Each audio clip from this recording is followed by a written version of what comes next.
n'est pas sûr de voir sa bonté au pays des vivants.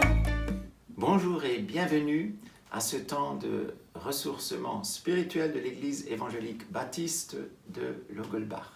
Aujourd'hui, nous allons voir comment réagir suite à des déceptions, des frustrations. Pour commencer, je vous invite à chanter avec nous et louer le Seigneur.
Nous expérimentons tous des déceptions, des pertes, des échecs.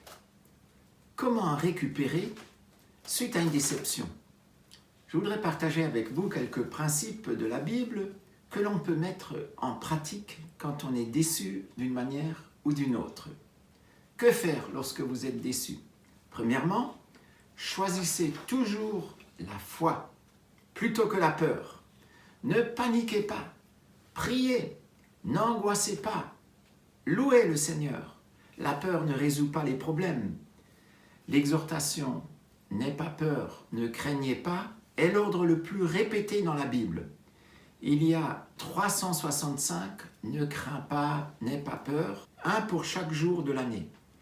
Dieu ne veut pas que nous soyons dans la crainte. On demandait dans une récente interview au spationaute Thomas Pesquet qui a vécu confiné à sa manière 196 jours dans la Station spatiale internationale, on lui a donc posé cette question: est-ce que vous aviez peur à certains moments? Sa réponse a été oui. Par exemple, lors du décollage ou à l'atterrissage, où ça ressemble à des tonneaux de voitures en pire. Mais le courage consiste tout simplement à surmonter la peur. Voici maintenant ce que dit la Bible.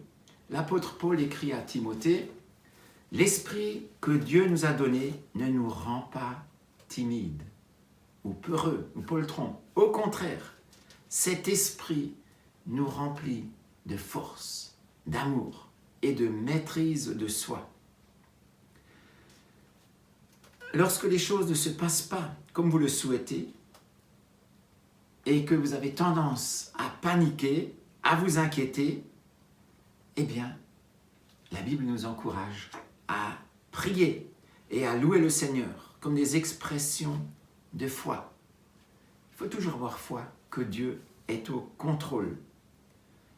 Il a un plan, des projets de paix, et il nous donne un avenir, de l'espérance, même lorsque les choses ne se passent pas comme nous le voudrions. Vraiment, la foi n'est pas une option. C'est regarder à Dieu au-delà de toute circonstance. Regarder à celui qui contrôle tout. La deuxième chose à faire quand nous sommes déçus, c'est d'être patient. C'est de se dire, ce n'est pas la fin de l'histoire. Nous ne voyons pas les choses dans la perspective éternelle comme Dieu les voit. Nous sommes un peu myopes en quelque sorte. Habakkuk, par exemple, avait vu le déclin et la destruction de sa nation, tout allait mal. Et dans le chapitre 1 de ce prophète, il est dit « Jusque à quand, Éternel?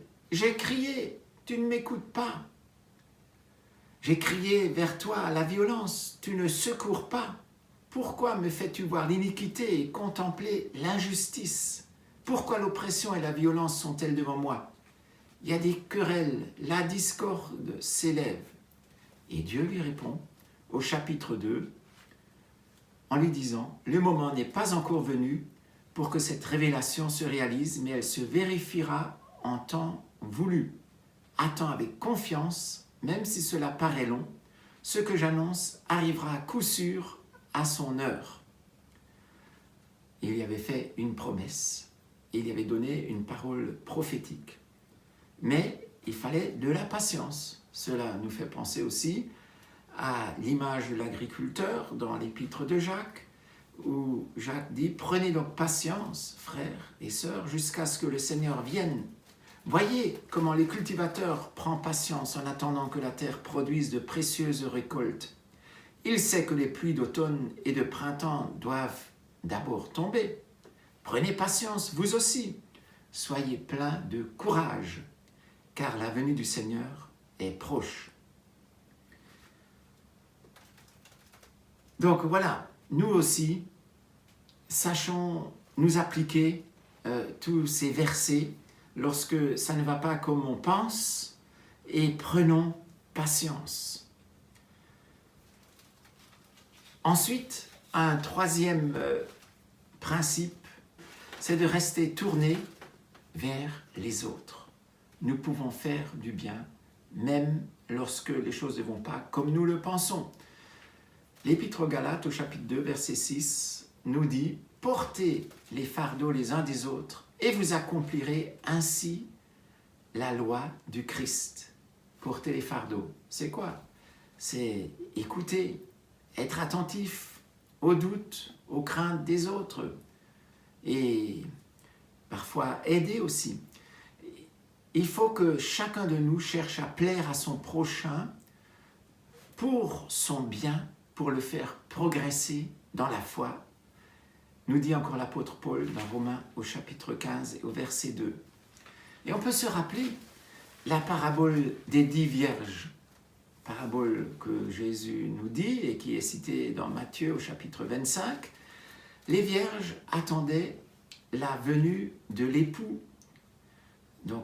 qui est donc une image du retour de Jésus. L'époux s'était fait attendre à tel point qu'elle s'était endormie. Mais cela n'est pas le souci dans cette parabole.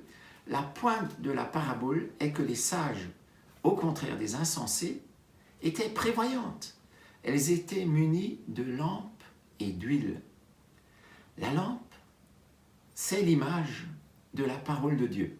Le fameux psaume 119, verset 105, « Ta parole est une lampe devant mes pas, une lumière qui éclaire mon sentier. » La personne qui écoute la parole de Dieu, qui la met en pratique, reflète cette lumière, manifeste la vie de Dieu. Elle se distingue alors par sa bonté, sa droiture, sa foi, son courage et son amour de la vérité. Paul nous dit dans l'Épître aux Éphésiens, au chapitre 5, versets 8 et 9, « Autrefois vous étiez ténèbres, et maintenant vous êtes lumière dans le Seigneur. Marchez comme des enfants de lumière, car le fruit de la lumière consiste en toutes sortes de bonté, de justice et de vérité. Ce qui permet à cette lumière de jaillir de la lampe, c'est l'huile, une image du Saint-Esprit. La lampe est l'image de la parole de Dieu mise en pratique dans notre vie, active dans notre vie. L'huile est l'image de l'Esprit Saint. Une parole éclairée, éclairante. Notre petite lampe éclairante apporte le soleil de justice. Ça nous dépasse.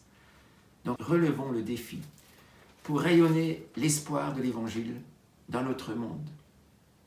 Alors, quand nous sommes déçus, autre chose encore à faire.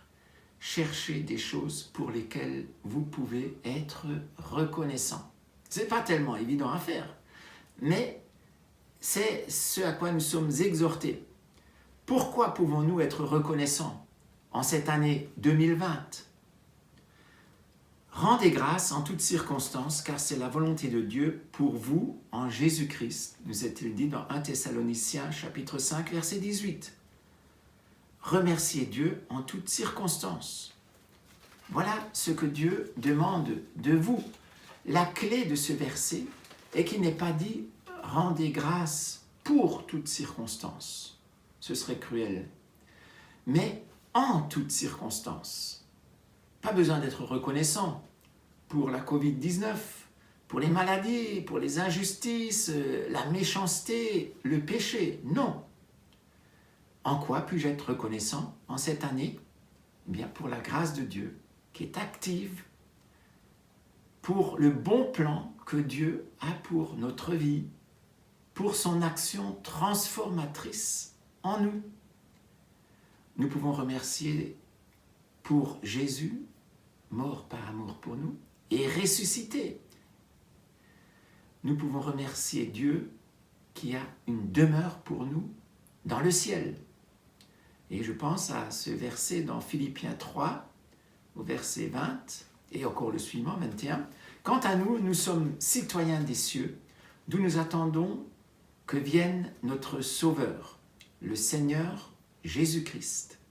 Il transformera notre misérable corps mortel pour le rendre semblable à son corps glorieux, grâce à la puissance qui lui permet de soumettre toutes choses à son autorité.